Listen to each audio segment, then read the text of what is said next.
Salam, mən Nərmin müəllimə sizinlə abituriyen səviyyəli və karbohidratlar haqqında danışacağam.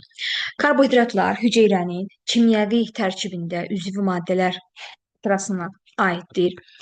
O cümlədən karbohidratlar bizim gündəlik qida rasionumuzda yer alacaq üzvi qida maddəsi sırasına da aiddir. Karbohidratlar kimyəvi tərkibinə görə üç elementdən təşkil olunmuşdur: karbon, hidrogen və oksigen.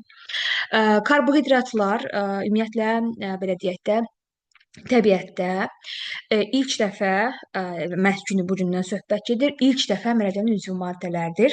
Hansı ki, məhz deməli avtotrof və əsasən də fototrof orqanizmlər günəş enerjisindən istifadə edərək xlorofilin iştirakı ilə fotosintez nəticəsində ilk üzvü maddə, yəni karbohidratlar əmələ gətirir. Ən azından bizim abituriyent səviyyəsində öyrəndiyimiz məlumatlara əsasən və daha sonra bu karbohidratlar özləri müxtəlif kimyəvi çevrilmələrə məruz qalır və digər üzv maddələri, yəni lipidlərə, zollara, nuklein turşularına və s. başlanğıc verir və yaxud da eyni zamanda həm də karbohidrat formasında saxlanılır. Karbohidratı dedikcə əmələ gətirir məhz fototrof orqanizmlər ki, bunların da əksər hissəsi, əksəriyyəti bitkilərdir. Ümumiyyətlə, təbiətdə ekologiya, biosfer və s. bölməsində biz öyrənirik ki, deməli, əsas proseslərimiz bitkilərdir və qida zəncirində birinci yer tutur. Karbohidratlar üzv maddələr əmələ gətirir və bu karbohidratların deməli, deyək 1 qramının parçalanmasından deyirik 17,6 kilojoule enerji ayrılır. Və təbii ki, bu enerjinin hamısı istifadə olunmur. Bir hissəsi bəli, orqanizmamızda baş verən proseslərə, yəni o cümlədən bitki orqanizmində və yaxud da bitki ilə qidalanan bütün orqanizmlərdə və s. Yəni bir hissəsi bədənin qurulmasına, bir hissəsi gündəlik enerji tələbatlarımıza sərf olunur, bir hissəsi isə istilik şəklində ətraf mühitə səpələnir. Bu da belə. Karbohidratlar haqqında hələ ki ümumi məlumat bunlar idi. Sonra karbohidratdan danışacağım. Deməli, deyirik ki, karbohidratlar demək iki qrupa bölünür. Deməli, karbohidratlar iki qrupa bölünür. Sadə karbohidratlar və mürəkkəb karbohidratlar. Sadə karbohidratlar özdə iki qrupa bölünür. Deməli, monosaxaridlər və disaxaridlər. Mürəkkəb karbohidratları isə bir mənalı deyilib polisaxaridlər. Deməli, monosaxaridlərə aiddir nə? Glukoza, sonra fruktoza və galaktoza. 3 ədəd bizim monosaxaridimiz var ki, bu monosaxaridlər üçü heksozadır. Yəni 6 karbon atomuna malikdir. 2 dənə də bizim 5 karbon atomuna malik olan pentozamız var ki, bunlar hüceyrədə əsasən sərbəst halda yox, digər üzvi maddələrin tərkibində olur ki, bunlara da aiddir nuklein turşuları, yəni RNT və DNT, bir də bizim əsas enerji maddəmiz olan ATF-in tərkibində təsadüf olunur. Deməli, RNT ilə ATF-in tərkibində ribozadır, riboza. DNT-nin tərkibində isə dezoksiribozaya təsadüf olunur. Bu da belə. Sonra disaxaridlərimiz də deməli disaxaridlərdən də sayaq. Deyəcək disaxaridlərdən birincisi maltoza, hansı ki, maltoza 2 ədəd qlükozadan təşkil olunmuşdur. Qlükoza bərabərdir maltoza. Daha sonra var laktoza, hansı ki, bu laktozaya biz deməli deyirik süd şəkəri, belə deyə bilərik. Yalnızca heyvan orqanizmində sintez olunan laktoza.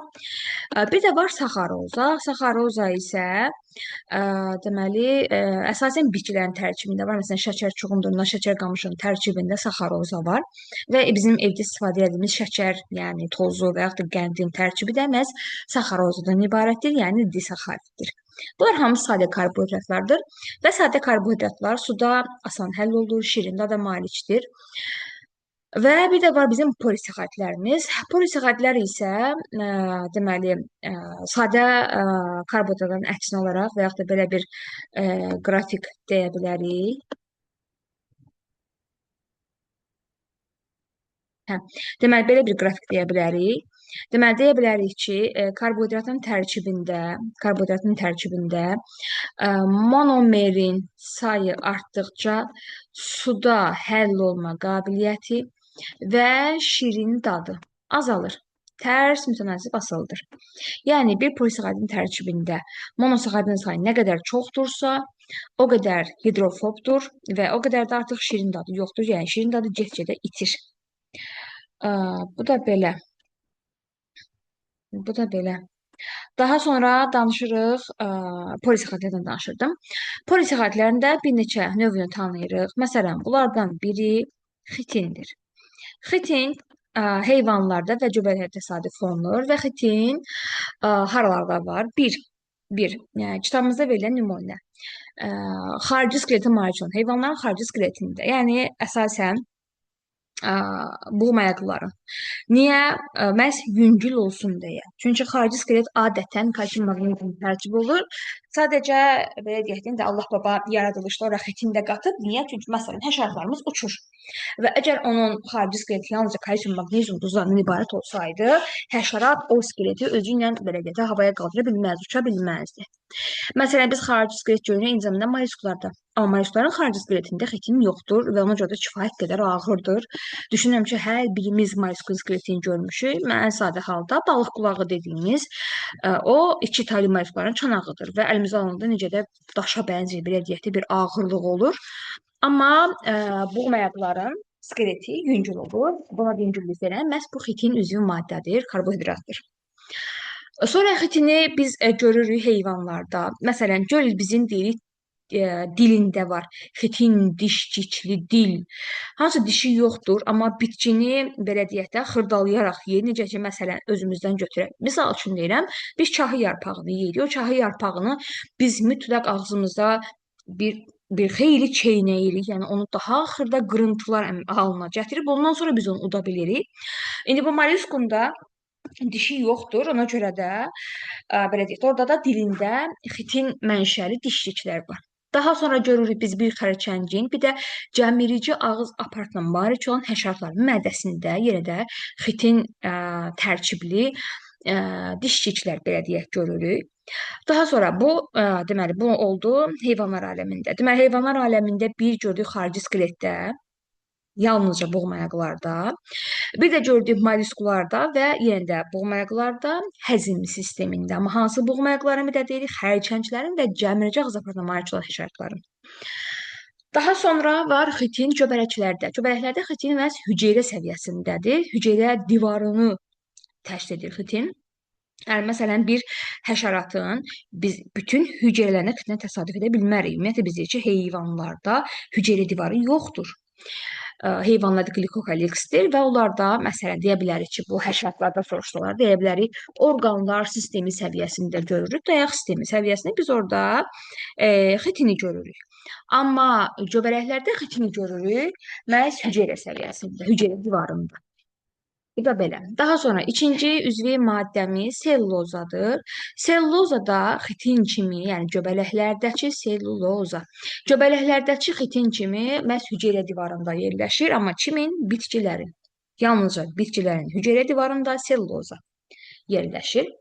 Yer alır, belə deyək. Daha sonra üçüncü var pektin. Pektin biz görürük əsasən meyvə tərəvəzlərdə və çox möhtəşəm bir maddədir. Pektin zəhərli maddələr və ağır metalları özünə birləşdirərək reabsorpsiya edir, yəni bədəndən kənarlaşdırır. Amma kitabımızda bizə verilir ki, yəni həm də verilir ki, pektin ən çox bal qabağının tərkibindədir, amma yəni yalnızca bal qabaqda yox, əksər meyvə tərəvəzlərdə var, amma ən çox məhz bal qabağının tərkibindədir. Bu da pektin. Daha sonra var nişasta. Nişasta isə ehtiyat halında toplanılan polisaxariddir nişasta. Nişastanın məhz toplayır ehtiyat halında yalnızca bitkilər. Və nişasta orqanoid olaraq toplanılacaq leykoplastlarda. Məsələn, kartof yumurusunda leykoplastda, nə bilim, yer kökündə leykoplastda və s. Daha sonra və sonuncu glikogen. Glikogen isə yenə də ehtiyat halında toplanan bir polisaxarid, yəni karbohidratdır və toplanılır deməli göbələklərdə və heyvan hüceyrələrində.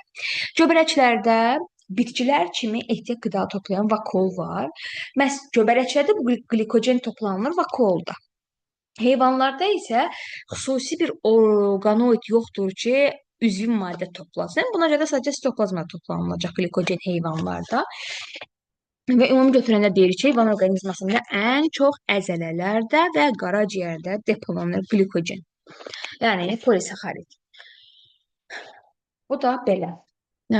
Sonra karbohidratlardan danışa bilərik. Karbohidratdan nə danışa bilərik? Deməli, biz dedik, misal üçün, monosaxaridlərdən qlukoza. Qlukoza bir, belə deyək də, halqadan ibarətdir və 6 karbon atomundan təşkil olunmuşdur.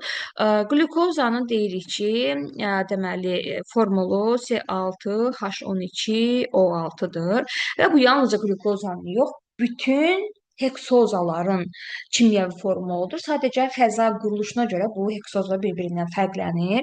Yəni fruktozada, galaktozada hamısı 6 karbon atomlu mS6H12O6 olaraq formulu yazılır və qlukozanın tam oksidləşməsi zamanı alınır karbon qazı və su. Yəni qlukoz ümumiyyətlə və bütün karbohidratların tam oksidləşməsindən alınır karbon qazı və su. Bayaq da dedik 1 qram parçalanmasının 17,6 kilojul enerji ayrılır. Daha sonra nə deyə bilərik? Karbohidratın həzmindən də yüngül danışaq. Karbohidratlar deməli bizim orqanizmamızda insan orqanizmində həzm sistemindən danışsaq, parçalanır ən əsas amilaza fermentinin iştirakı ilə və amilaza fermenti hansı orqanlarda fəaliyyət göstərir? Bir, ağız boşluğunda, hansı ki 3 cüt iri ağız suyu vəzləri var, dilaltı, kənaltı və qulaq dibi. Bu 3 cüt vəzinin ifraz etdiyi şirə ağız boşluğu, onun tərkibində amilazalar, karbohidratları həzm edir. O cümlədən nazik bağırsaqda mədə altı vəzinin hazırladığı amilaza, yəni amilaza fermenti sayəsində nazik bağırsaqda polisaxaridlər monosaxaridlərə qədər parçalanır və xovlardan qana sovrulur və hüceyrələrimizə çatdırılır. Yalnızca bir karbohidrat, yəni yalnızca selüloza bizim orqanizmamızda fermentlərin təsiri ilə parçalanmır. Bu karbohidrat yalnızca yoğun bağırsaqda məhz bizimlə simbiyoz halda yaşayan bakteriyaların və infuzorların iştirakı ilə kimyəvi cəhətdən parçalanır, yəni belə deyək, selluloza qlukozaya qədər parçalanır. Və bu qlukozanı 90% halda biz istifadə etmirik, çünki yoğun bağırsaqda əmələ gəlibsə qlukoza sovrulma prosesi nazik bağırsaqda tamamlanmışdır. Sadəcə belə deyək də, bizim orqanizmamız sellulozanı həzm etmir və istifadə etmir, onu onsuz da atırıq bayıra, tulluyuruq, belə deyək, lordirdə. Amma bunu bakteriya götürür, deyirsən, atırsan, heç olmasa vermən qidalanım, belə deyək. Bu onun qidasını təşkil edir. Buna görə də o bizlə simbiyoz yaşayır. Yəni mənə lazım olan üzvü maddə yox, mənə lazım olmayan artıq qalan, yəni artıq tullayacağım, atacağım belə deyək, üzvü maddəni istifadə edir enerji maddəsi olaraq və təbii ki, təşəkkür olaraq da bizim üçün B və K qrup vitaminlərin sintezində iştirak edir. Həmin o yoğun bağırsağımızda yaşayan, bizlə simbiyoz yaşayan bakteriyalar. Bu da belə, yəni yalnızca selluloz orqanizmamızda fermentlərin təsiri ilə parçalanmır. Yəni bizim orqanizmamızda sellulaza, sonu aza, sellulaza fermenti yoxdur. Nəinki bizim orqanizmamızda, ümumiyyətlə onurğalılarda yoxdur sellulaza. Bəs kimdə var sellulaza deyə soruşsalar, 1 deyəcəyik mollyuskularda, 2 boğmayaqlarda. Yalnızca mollyusk və boğmayaqlarda sellulaza fermentinə təsadüf olunur. O da hörümçəkdə yoxdur. Və sovurucu ağız aparatına malik olan həşəratlarda yoxdur. Çünki sellulaza dediyi hardadır? Selluloza hardadır? Bitkinin hüceyrə divarında. Yəni bitki mənşəli və hüceyrədən istifadə etməlidir. Sovurucu ağız aparatına malik olan, məsələn, ağcaqanadlardır, yəni içitaylılardır. Misal üçün deyərək, ya meyvənin şirəsini sovurur, ya insanın qanını sovurur. Yəni bu bitki hüceyrəsi qəbul etmir. Amma gəmirici ağız aparatına malik olan həşəratlar bitkinin kökü, yarpağı, gövdəsi və yaxud da hər hansı bir orqanı vasitəsilə qidalanır deyə artıq hüceyrələri qəbul etmiş olur.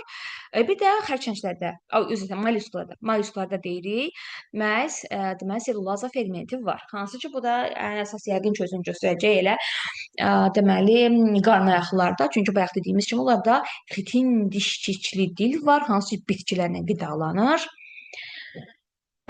Bu da belə. Karbohidratlarla bağlı başqa nə deyə bilərik? Karbohidratlar əsas enerji mənbəyidir orqanizmamızda. Yəni qəbul etdiyimiz qida rasionunda orqanizmamızda ən birinci karbohidratlar deməli parçalanır və biz ondan enerji mənbəyi kimi istifadə edirik. Əgər orqanizmamızda karbohidrat çatışmazsa, bu zaman deməli əvvəlcə yağlardan istifadə edir orqanizmamız, lipidlərdən və ya da yağlardan. Çünki yağlar da kimyəvi tərkibcə yalnızca karbon, hidrogen və oksigen atomlarından ibarətdir. Və karbohidratlarla yağlar, yox belə yazmayaq, belə yazaq. Karbohidratlarla yağlar və yaxud da lipidlər rahat şəkildə bir-birinə çevrilə bilir. Çünki hər ikisinin tərkibində karbon, hidrogen və oksigen elementləri var. Yəni başqa bir element yoxdur. Nə zaman çevrilə bilər? Məsələn, mən qidalanıram və karbohidrat mənşəli qidaları sevirəm. Hər yeməyin yanında çörək yeyirəm, makaron, fermişə, düyü və s. Və pasiv oturaq həyat tərzi keçirirəm. Bu zaman mənim orqanizmam karbohidratın çox az hissəsindən enerji məqsədilə istifadə etdi. Yerdə qalan karbohidratlar isə bir hissəsi qaraciyərdə depolandı, bir hissəsi əzəldə depolandı. Yenə də artıq qalan qaldısa, bu karbohidratın artıq bir hissəsi lipidə çevrilib dəri altı piq qatına toplanılacaq. Və nə zaman lipid karbohidrata çevrilir? Mən pəhrizdəyəm, qətiyyətlə karbohidrat rasionundan çıxartmışam. Bu zaman artıq hüceyrələrimdə belə deyək, aclıq baş verir və ehtiyat halına topladığımız pi, yəni bu lipidlər karbohidratlara çevrilir və yenə də həmin bu karbohidratlardan enerji maddəmiz olan ATF sintez olunur. Yəni bu iki maddə, lipid və karbohidratlar çox rahat şəkildə orqanizmamızda bir-birinə çevrilə bilər. Daha sonra orqanizmamızda harda hansı karbohidratlar hansına çevrilə bilər və s. belə bir suallar bizdən soruşula bilər. Deməli, bayaq dedik, sellulozadan başqa digər polisaxaridlər həm ağız boşluğumuzda, həm də nazik bağırsaqda monosaxaridə qədər parçalana bilər. Məsələn, glikogen, nişasta, elə xitinin özü qlukozaya qədər parçalana bilər. Harada? Ağız boşluğumuza və nazik bağırsaqda. Ondan sonra bu monosaxaridlər sorulacaq qana, qan vasitəsilə hüceyrələrə və hüceyrələrdə artıq bizim orqanizmamıza xas, yəni həmin o hüceyrələrimə gələn qlukozadan mənim orqanizmama xas polisaxarid, yəni glikogen sintez olunacaq. Glikogen, yadından çıxdı, id yoxsa idi. Glikogen deyəsən, idi. Glikogen sintez olunacaq. Harada? Hüceyrələrimdə. Eyni zamanda, deməli, misal üçün deyək də, bayaq dedik, səhər durmuşam, 2 dilim çörək yemişəm, həmin bu 2 dilim çörək mənim bədənimin bir hissəsini istifadə edir, digər bir hissəsi getdi mənim qaraciyərimə depolandı. Yəni, o çörəyin tərkibindəki nişasta parçalandı mənim həzm kanalımda qlukozaya. Qlukoza sovruldu qana və qan vasitəsilə gəldi hüceyrəmə, yəni qaraciyər hüceyrəmdə depolandı, çevirdi qlikogenə. Yəni, deməli, glikogen, belə deyək, qlukozaya çevrildi harda? Nazik bağırsaqda. Yəni, mən əgər yemişəmsə yemək. Düzdür, mən niyə bayaq çörək yeyəndə glikogen dedim bilmirəm. Glikogen nə zaman olar? Mən göbələk yeyəndə olar. Bir də glikogen olar. Mən qaraciyər yeyirəm, ət yeyirəm. Tərkibində glikogen var, bəli. Yəni karbohidrat var. Yəni ona görə də ətimiz 100% zülal deyil, tərkibində karbohidrat da var. Bu zaman deməli həzm kanalında glikogen qlukozaya qədər parçalanacaq. Yəni də ağız boşluğu və nazik bağırsaqda ümumi həzm kanalında. Daha sonra glukoza gəldi hüceyrələrimə və hüceyrəmə depolanmaq üçün glukozadan glikogen sintez olundu. Harada? Hüceyrə daxilində. Hətta biraz daha içəri girsə, hüceyrənin içərisinə girsə, hansı orqanoiddə deyə bizdən soruşsalar, deyəcəyik hamar endoplazmatik şəbəkədə və yaxud da Golgi kompleksində bizim hüceyrəmizdə glukozadan glikogen sintez olunacaq. Və depolandı, saxlandı. Ondan sonra lazım olduqda həmin bu glikogen təzədən qlukozaya qədər parçalanıb istifadə olunacaq. Yenə harda? Hüceyrə daxilində. Deməli, glikogenin qlukozaya parçalanması həm baş verəcək həzm kanalımızda, indi buradan başda yazdım, ağız boşluğu da ola bilər, onu da yazaq. Ümumi deyəcəm, həzm kanalımızda və hüceyrə daxilində. Bu da belə. Daha sonra misal üçün belə bir şey deyə bilər. Ümumiyyətlə belə deyək, monosaxariddən polisaxaridin əmələ gəlməsi polikondensləşmə reaksiyasıdır. Yəni monosaxaridlərdən alınacaq polisaxarid, üstəgəl su. Yenə də nə qədər monosaxarid çıxılsın bir sayda su əmələ gələcək. Məsələn, bizə deyə bilər ki, ə, nişastanın tərkibində bizə deyə bilər ki, nişastanın tərkibində 20 dənə monomer var. Deməli, bu nişastanın sintez zamanı 19 molekul su əmələ gəlmişdir. Kütləsi nə desə 19 vurulsun 18. Belə. Bu da bu. Daha başqa hələ ki karbohidratlardan nə danışım bilmirəm. Bu qədər yoldaşlar, növbəti video izahında görüşmək ümidi ilə daha geniş video izahlardan xəbərdar olmaq üçün kanala abunə olun və bu tip video izahlardan, belə deyək də, nəyin izahını istəyirsinizsə, videonun altına rəy olaraq yaza bilərsiniz. İstəyiniz nəzərə alınacaq. Uğurlar yoldaşlar.